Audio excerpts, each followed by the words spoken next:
งามทั้งนอกเกียงทั้งนอกข้างในเป็นเรือก็มีอย่างไปจ้ะอันเดียวกันนั่นแหละอันเดียเอาพืชตัวนั้นมันก็เป็นผาแล้วเพื่อเอาสินโอ้เป็นอะไรยังนี่สิว่าให้พระนงเลยก็บ่ดีสินมันจะขายเลยพายังพาปูบนนอนบ่ได้แมนอลี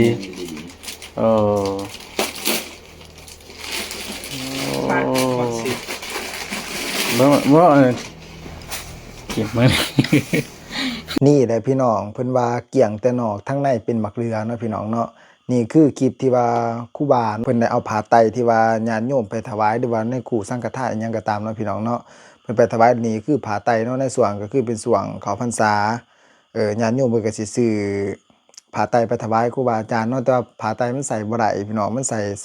ส่งานบ่ได้สิเอามานุ่งมาห่มบ่ได้ว่าซะสิเอามาส่งไตรจีวรบ่ได้เพราะว่าทั้งในผ้าไตรคือเป็นผ้าเนาะพี่น้องเนาะเป็นผ้าหลายสีสักก็ผ้าพันสีบางครั้งก็มีหอดศิลป์แล้วว่าน่ะคือลักษณะแบบศิลป์เด้อเขาเอาใส่ในนะเขาเอาไปตัวขายเนาะแต่ว่าเฮาก็แนเมืองทั้งหนางามเนาะก็ได้ซื้อเพื่อว่าสิไปถวายแก่ครูบาอาจารย์นี่นะเฮาก็บ่ฮู้ทั้งในมันเป็นจังได๋ฉะนั้นให้เบิ่งดีๆกว่าเซ็กเบิ่งแฮงดีเนาะพี่น้องเนาะอยู่ที่หานที่ว่าเขาขายกองบุญเดียวนี่มันมีหลายว่าซะเขาตัวขายเขาอยากได้เงินว่าซั่นเนาะพี่น้องเนาะเขาเฮ็ดแบบนี้นี่เขาได้เงินหลายแต่ว่าบ่ฮู้หรอกว่าเขาสิได้บาปแต่ว่าเฮาผู้ที่ว่าไปให้เฮาได้บุญบ่ได้บุญจิตเฮาได้บุญอยู่แล้วแต่ว่าประโยชน์มันได้บ่หลายมันใส่ได้บ่หลายว่าซั่นซะครูบาอาจารย์เพิ่นก็บ่กล้าสินุ่งก็สินุ่งไปบางเทื่อก็ผ้าก็บางนุ่งไปก็สิ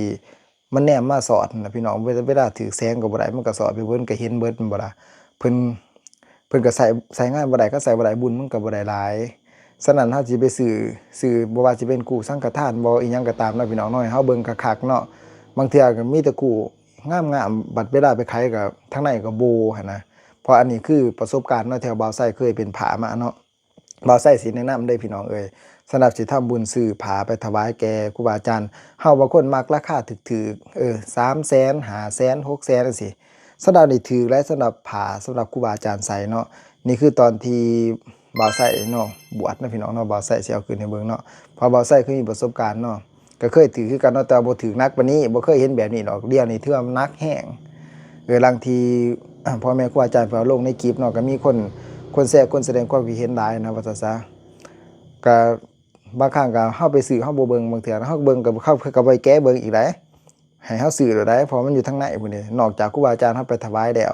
ครูอาจารย์เพิ่นสิแก้เบิ่งมันจะสิเห็นทางในว่าซั่นคือจังซี่แหละเพิ่นเว้าว่างามตะนอกทางในเป็นบักเรือพี่น้องแซ่ไปเด้อพี่น้องเด้อแล้วก็ฟังบ่าวไส้ให้มันจบบ่าวไส้สิเว้าสู่ฟังวิธีซื้อผ้าให้มันได้ประโยชน์ให้มันได้ประโยชน์สูงสุดนะบ่าวไส้สิแนะนำจังซี่เนาะผ้าที่ครูบาอาจารย์เพิ่นใส่นี่นะถ้าว่าบ่อยากให้ถือยอมแมวแบบนี้ว่าซั่นซะแต่ว่านี่ก็มีหลายให้เฮามีสตินำกันเนาะอย่าสิมักซื้อผ้าราคาถูกสำหรับบ่าวไส้คันราคาถูกโลดแบบนี้ประมาณบ่าวไส้เราประมาณ 3-4 แสนหรือว่า5แสนนี่แหละแต่ว่าผ้าครูบาอาจารย์ที่ว่าใส่นี่แต่ในส่วนบ่าวไส้เป็นผ้าตอนนั้นเนาะราคาไต่900,000พุ่นใดของแท้แต่เดียวประมาณดันรับเหยียบไปล้านหาสำหรับบ่าวไส้คิดเนาะล้านหาล้าน7พุ่นแหละสำหรับบ่าวไส้คิดซื้อด้วยพี่น้องถ้าว่าอยากได้บุญดีๆหรือว่าถวายปัจจัยแก่ครูบาอาจารย์เพิ่นไปซื้อหรือว่าให้เพิ่นแนะนำหานไปซื้อเอาผ้ามิสดินจังซี่เพราะว่าผ้าเพิ่นสิใส่ครับถามว่าเป็นผ้าเนื้อดีเนาะเพิ่นสิใส่คุ้ม 2-3 ปีได้พี่น้องยังใส่ได้เลยเนาะมันใส่ได้ล้นบ่ได้คือเสื้อผ้าเฮาได้เสื้อผ้าเฮานี่สุดเดียวซื้อมาแม่ราคาถึงว่าสิบ่แพงซ้ำสุดของผ้าก็ตามเนาะบ่าวไส้สิบอกไปเลยเนาะมันสิบ่แพงก็ตามแต่บ่ราคามันก็ตกหี่หอมันก็ลดลงเฮาก็จะนุ่งสุดใหม่แต่ว่าสุดของผ้าน่ะสุดกินสุดเที่ยวสุดเดียวเนาะพี่น้องเนาะก็คือสีเดียวกันว่าซั่นซะเพิ่นสิใส่ได้ล้นหลายปีสำหรับบ่าวไส้ใส่เป็น3 ปีก็ยังใส่เนาะสุดเดียวนะพี่น้องมันสิมีนั่นมีผ้าสบงมีผ้าเบียงผ้าคุ้มผ้าข้องผ้าขาบราชสคดนี่มันสิมีครบทั้งลังที่ว่าบ่าวไส้บ่มาเนาะพี่น้องเนาะมันสิมีครบในหันนี่อันนี้บ่มีแต่ผ้าคุ้มใบ ผ้าคลุมใบก็ยังบ่พอเนาะทั้งในเด้อมีแต่ใสมีแต่ผ้าสีดำสีขาวสามน้ำมีหอดศีลนำจังซี่ก็ยังเฮ็ดนะบ่ย้านบาปเนาะแต่ว่าเขาก็บ่ย้านบาปเขายังกล้าเฮ็ดนะพี่น้องเนาะเขาได้เงินโดยเฉพาะแม่นหารที่ว่าบ่ได้มาตรฐานน่ะถ้าว่าหารมาตรฐานคือถ้าว่าเฮาสิซื้อเนาะเฮาสิซื้อผ้าดีต้องไปถามครูบาอาจารย์หรือว่าถวายปัจจัยเพิ่นไปซื้อก็ได้เนาะได้บุญคือกันเนาะได้ประโยชน์หรือว่าให้เพิ่นแนะนำไปซื้อหานั้นหานี้เด้อเพราะเพิ่นสิมีประสบการณ์ในการซื้อผ้าหาใดแต่เพิ่นเคยซื้อถือผ้าของแถมมันแม่นหานั้นแหละเขาขายของแถมว่าซั่นซะตามที่ว่าเบาไส้เคยไปเนาะเบาไส้เคยไปซื้อแต่ข้าวเป็นครูบาว่าซั่นซะเบาสู่ฟังผู้ใดอยากได้บุญบ่ต้องย้านของแพงย่อมดีแน่นอนสำหรับเบาไส้เพราะเบาไส้เคยซื้อผ้าครูบาอาจารย์เพิ่นใส่มันมีแต่เนื้อผ้าแพงๆแต่มันแพงก็คือมันใส่ดีใส่ได้ล้นมันหนาว่าซั่นซะแต่ว่าผ้าที่เพิ่นเอาไปถวายครูบาอาจารย์ในส่วนเขาภาษาหรือว่ายามใดก็ตามถ้ามันราคาถูกเพิ่นบ่อยากนุ่งดอกมันเป็นผ้าปานทุเรศหยังนี่นะปานทุเรศแล้วมันสิบางแล้วนุ่งแล้วเฮาก็บ่อยากนุ่งแม่นบ่ล่ะนุ่งอาบน้ำแม่นอยู่ดอกนุ่งตาหน้าก็สินุ่งทรงไปบ่หันบ่นี่มันก็เสียวว่าซั่นซะย่างไปก็ระแวงหน้าระแวงหลังเพราะว่าพระบ่ได้ใส่กางเกงในสำหรับบ่าวไส้ก็บ่ได้ใส่เนาะตั้งแต่ข้าวบ่าวไส้เป็นครูบาเนาะบ่าวไส้สิบอกแบบนั้นเนาะพี่น้องเนาะฝากแชร์ออกไปเนาะพี่น้องเนาะ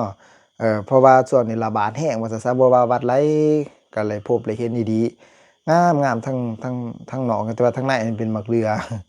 บ่เป็นตาเอาจักดีเนาะครูบาอาจารย์เพิ่นก็เอาลงในเพจให้เฮาเบิ่งหั้นน่ะให้เฮามีสติคันว่าขู่สังฆทานก็บ่มีอิหยังเลยว่าซั่นซะมีตั้งแต่สบู่กับแปรงสีฟันทั้งในบ่มีตั้งแต่แก๊สทั้งในว่าซั่นซะให้คันว่าเฮาสิถวายครูบาอาจารย์ให้เฮ็ดแบบบ่าวไส้บอกเนาะให้ไปถามเพิ่นก่อนว่าซื้ออยู่ห้านใดราคาใดแม่นว่าเฮาสิอยากได้แต่ราคาถูกแต่ว่าราคาถูกมันก็สิเป็นแบบนี้บางทีเราเห็นสำหรับบ่าวไส้บอกก็คือราคาผ้าไตรเนาะที่ว่าพ่อแม่ครูบาอาจารย์มันก็สิได้รับมันก็สิมีเกณฑ์นะว่าซั่นซะเกณฑ์ดีเพิ่นก็สิใส่ไหลล้นแล้วก็มันหนานุ่งสบายว่าซั่นซะคลิปนี้อาจสิยาวแหน่เนาะพี่น้องเนาะฝากแชร์ออกไปเนาะผู้ใดที่ว่าเห็นแบบนี้โอ้เฮ็ดแบบนี้นี่บ่าวไส้เชื่อว่าบ่ได้บุญเนาะพี่น้องเนาะผู้ใดที่ว่าเฮ็ดตัวซื้อตัวขายเนาะก็บ่ได้ล้นดอกแนวนี้มันก็สิค่อยเสื่อมไปเองเนาะตัวซื้อตัวขายคนอื่นแต่ว่าผู้ที่ว่าไปซื้อก็ให้มีสติเนาะเฮาอยากได้สิ่งที่มันดีสิ่งที่มันเป็นประโยชน์ฝากแชร์ออกไปเด้อพี่น้องเด้อ